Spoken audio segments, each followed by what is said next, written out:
But the Bible said that this guy was he's everything they hate. He was a chief tax collector, and he was rich. But look at this guy. But he sought to see Jesus, who he was, but could not because of the crowd, for he was of short stature. You know, I sometimes wonder, you know, some translations say he was a wee little man. I sometimes wonder, Pastor Lonnie, if he was really a wee little man, or that's just how he felt about himself because of all the religious dudes pointing at him and saying, listen, man, you're worthless. See, there are probably people sitting in this room tonight, and you feel like you feel little. You know, that's one of the things, even the reason I'm not even big about people calling me Dr. House. And I did earn that, and that's not, but that's really not it's really not a thing to me. Because I don't want people to think, man, I feel like I'm any better than they are, because without Jesus, we are all absolutely and totally, completely lost.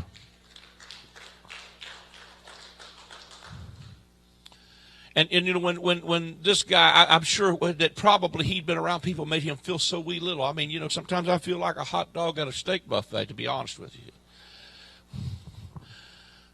Or a Krispy Kreme donut at a Weight Watchers convention.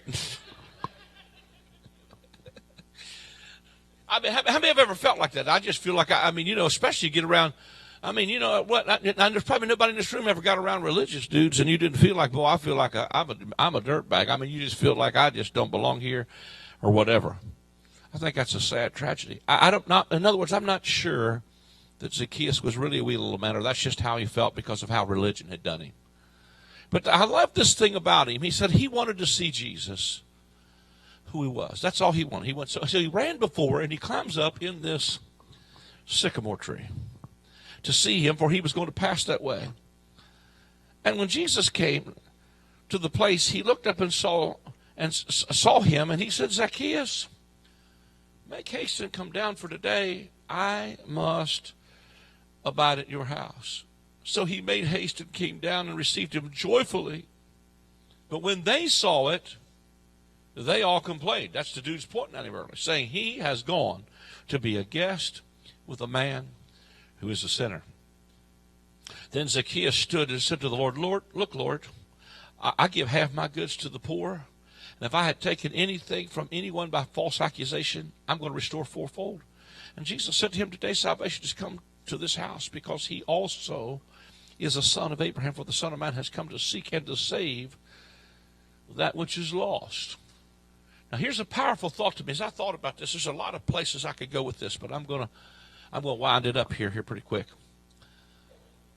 Zacchaeus climbs up in a sycamore tree. Now, I don't know if you know this or not, but the sycamore tree here in other translations is an inferior fig tree. You say, well, what's important about that? The fig tree was the tree that Adam used to cover his nakedness up. It was religious apron. Now, how many know an apron? How many remember that Adam made an apron? He said, God, listen, the moment he got information about good and evil, which is the law, it's religion. He instead of running to God, he runs from God, and he goes like, listen, look, I'm naked, I'm ashamed, and I need to hide. And God was chasing him. God was a stalker. People say if you sin, God will leave you. He didn't leave Adam, he chased him. Where are you, Adam? And Adam made an apron. He said, I'm naked, I'm ashamed, I need to hide. And I can hear God chasing him going, listen, man, you was naked day before yesterday. It didn't bother me then. What makes you think it's bothering me now? But it's bothering you because you got a sin consciousness. And you think your sin keeps me from loving on you. Oh, man. And what we do is we unplug from this divine source that keeps us from sinning, and it's a perpetual failure, success. And so he makes an apron, but the only problem with an apron is it can only put up a good front. So if you got an apron on its front, you just hope nobody ever sees you turn around. Or that them leaves get crispy. Be a bad day.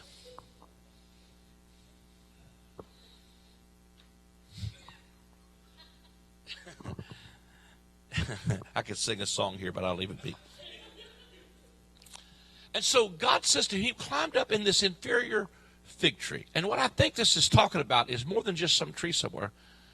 He had climbed up in this religious tree that had made him feel so little and so small and so rejected because he was in an inferior fig tree. And when Jesus comes, I hear him scream.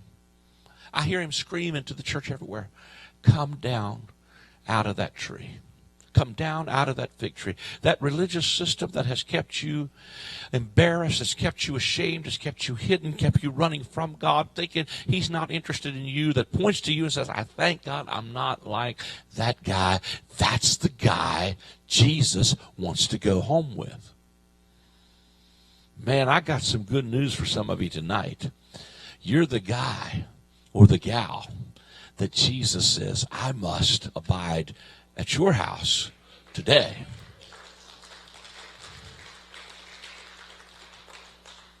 Now, let me tell you, I'm not talking about the one where your address is at. I'm talking about, he said, I must abide at your house. And man, it just aggravates these religious dudes. These holy dudes, their carnal mind goes out the safety zone. He has gone to be a friend with sinners, man.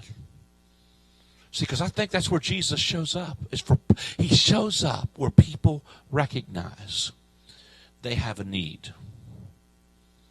For people who come like a little child, that even the scribes and Pharisees, they're going to push the kids away. He said, listen, they said, don't bother him. No, Jesus said, let them come. The ones who want to crawl up in my lap, let them come. Let them come. I don't care how messed up you are. Let them come. Are you hearing where I'm coming from? Because you're the one he wants to go home with. And I love this story because the Bible says that Zacchaeus then, now watch this, Jesus, he didn't ask Jesus, what do I got to do? What's the rules? Jesus just says, I'm coming to your house. And the dude gets up the next day and he goes, you know what, Lord? If I've wronged anybody, I'm going to restore full. Now see, Jesus didn't tell him to do that. Jesus didn't ask him a thing. He said, I'm going to give half my goods to the poor. Jesus didn't ask him to give a penny away. Now remember, the other rich dude, Jesus said, you got to sell all you got. And the guy can't give up a penny. Under law, he went away sorrowful because he was very rich. And he says, I'm not giving up a penny. And here's Jesus who don't ask this guy for nothing. He comes and says, man, hey, when Jesus came in, I just got real generous. I'm going to give half my stuff away. I'm going to sell it. I'm going to give, if I've done anybody wrong. In other words, he starts to change without the pressure. And then Jesus turns around, not because he did that, but because that was the result of Jesus coming to his house. He says, this day salvation has come to this house because this man also is a son of Abraham. There are some of you in this room that don't think you're sons and daughters of God, but I came to tell you, you're also sons and daughters of God.